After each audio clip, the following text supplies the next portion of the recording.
Yeah, my name is Rick Pizzoli. I'm calling in from Madrid, Spain. You won't hear a Spanish accent. I'm American from San Francisco. I moved to Europe over 20 years ago, and first to London and now to Madrid, and Spain is my home. So you've been for 20 years from San Francisco to then London to Madrid. That's a huge cultural difference.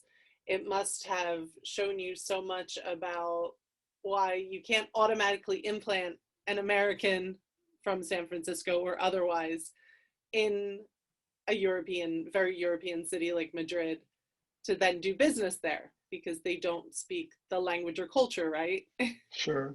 Well, even London. I mean, I look at myself, I'm actually 23, 24 years ago now, when I first landed in London in 1996.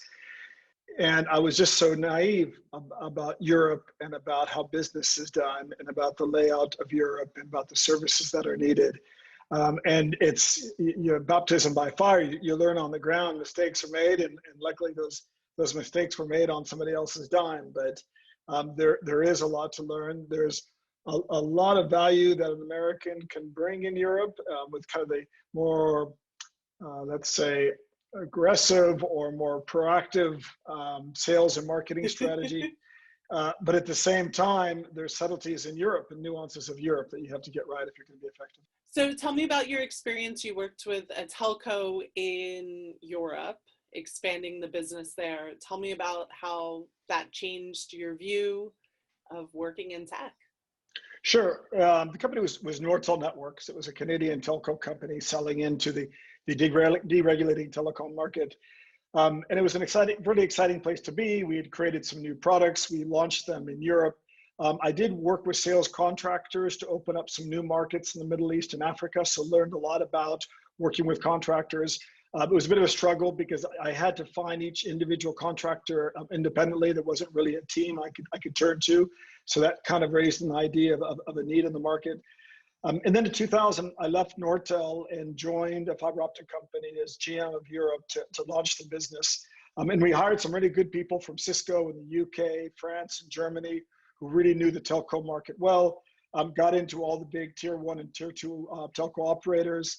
But once they kind of established POCs and progressing the market, it was really about a half-time job. And so we were looking at ways to kind of leverage their time and push the Italian guy maybe to sell into Spain, or the German person to sell into Eastern Europe.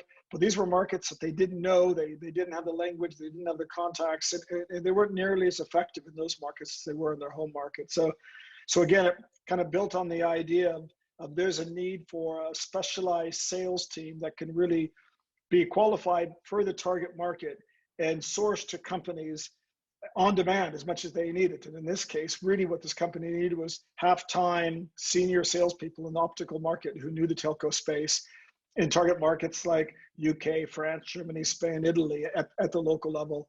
And so that's really what I built. I left the telco company in 2002, did some planning, and then in 2003 launched Salesforce Europe to really fulfill that need in the space.